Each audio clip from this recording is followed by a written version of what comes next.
Zion National Park.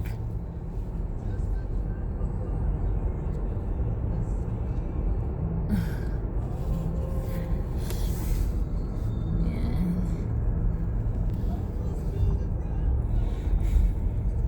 Napakaganda ng paligid. Yan, dito sa Zion National Park.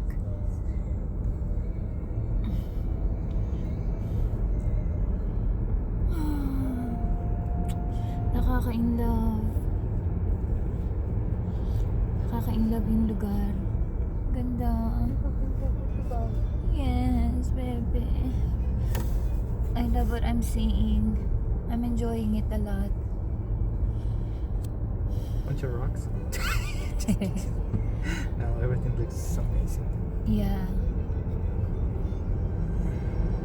Wonderful. Amazing. Excellent work of art. See, oh my gosh. Ang galing mag-landscape ni God, di ba? Perfect. See, that's when it's worth paying the tour because you can really just really enjoying the view. Yeah. You have to keep driving. Okay. Yeah. No bus. So, $35 ang entrance fee rito ng private vehicle. Bawat national park, ganun. $35 ang entrance fee. But look at the So- coat. Oh, I didn't see it. No. Oh yeah, I saw it. You saw it, not It's a me. goat. It's a mountain goat. So kung may plano ka na sa loob ng isang taon ay pumunta at mamasyal sa mga national parks, gaya namin ni JC Pot, ang ginawa ni JC Pot para makatipid sa trip na ito ay you baby, it's you, you're JC Pot. Para makatipid ay bumili siya ng annual I see another pass. goat. So from this month onwards, buong taon magagamit namin yung aming annual pass sa lahat ng national park. Ayan. So nakailang national park na kami, so nagamit, oh my god. Ganda-ganda naman talaga, Lord eh. Tingnan mo naman yung creation mo. Oh, talaga. But this Ganda-ganda. part of the world, he was like, oh, I don't have time to do anything. I'll just throw a bunch of rocks. So that's how God made this, huh? You just throw everything there. See? Perfect, right? Ay, Bunch of rocks and pines. amazed. That's all. Amazed talaga ako. Ganda! And then the way they made the road, because it wasn't easy to like just build a stretch road. The road goes like in a zigzag. So, ayun, going back to the annual pass. Baby, how much did you pay for the annual pass? $80. So, he paid for the annual pass ng $80. Nanggaling na kami sa... Where did we go? They already the craters. No, yeah, we that, did that the... one's $25. So it's like if we add everything, we already had surpassed it. Yeah, so nanggaling na kami sa ilang national parks, nagamit na namin, nalagpasan na namin, kumbaga, yung $80 na binayad namin doon. So, sulit na. Tapos magagamit pa namin sa ibang national parks na pupuntahan namin. National parks and national forest. Yeah, national parks and national forest. Ayun, yan. So, sulit yung kung bibili ka ng $80 worth na annual pass kaysa magbayad ka ng kada entrance mo ng $35.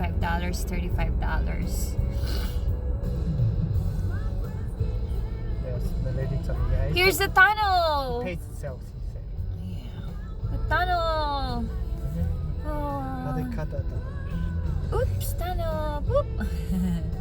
Yan na po, pasok na tayo sa tunnel dito sa Zion National Park.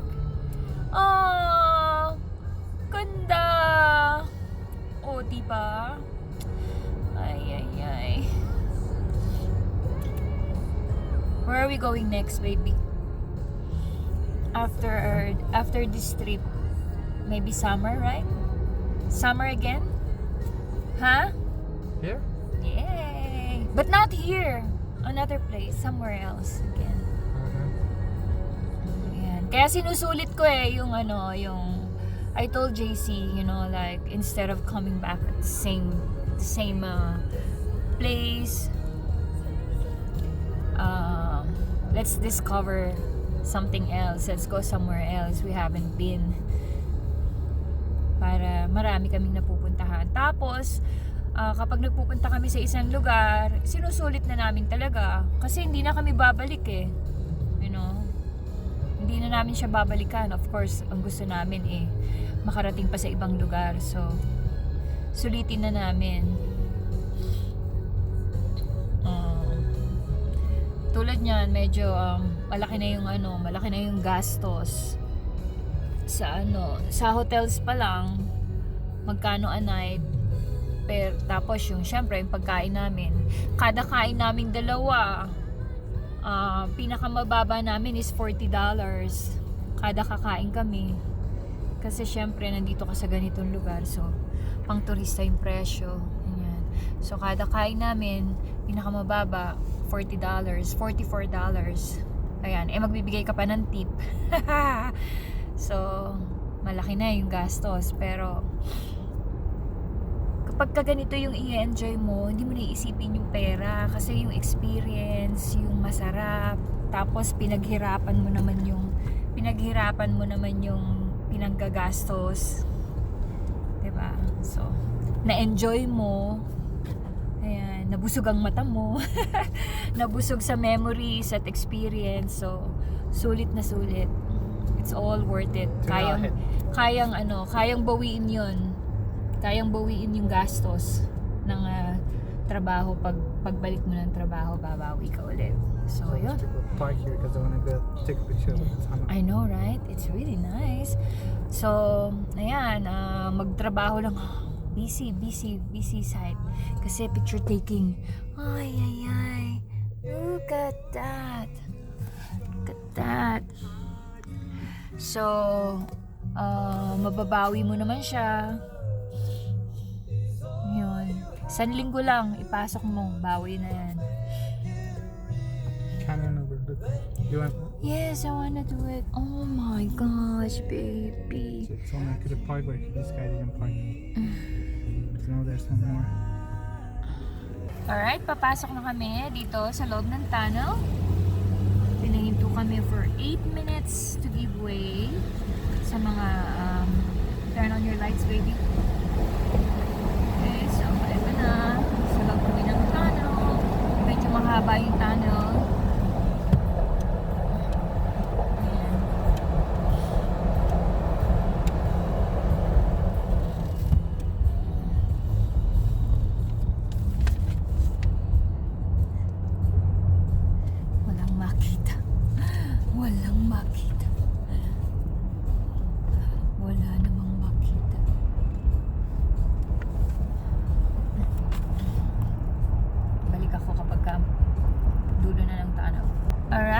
Ito na ang dulo ng tunnel. Siguro mga estimate namin ni JC ay 2 to 3 miles yung tunnel. Ayan, oh, look at that. Ayan. Ayan, ganda oh.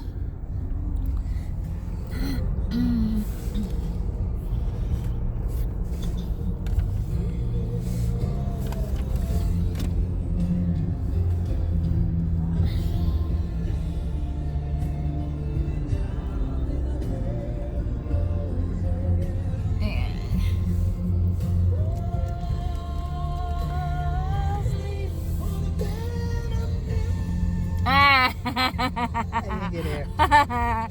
Short. Ow, ow, ow, ow. So I'm making a 20-mile turn.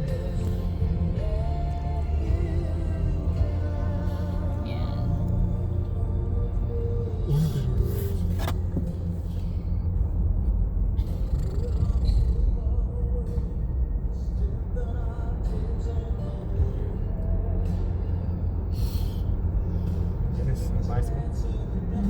So they're not allowed to go.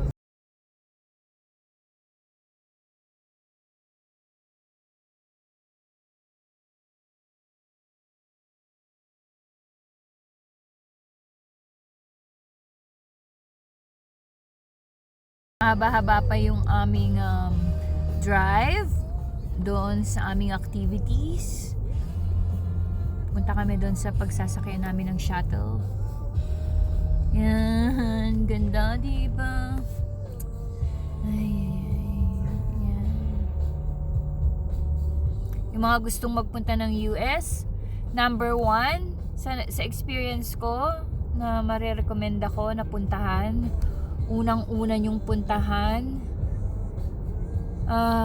ito, right? Utah. Enjoy nyo ang Utah. Tapos actually Yellowstone tapos Utah. Kasi from Yellowstone, how many hours drive from Yellowstone up to here, baby? If you were to drive straight, it's like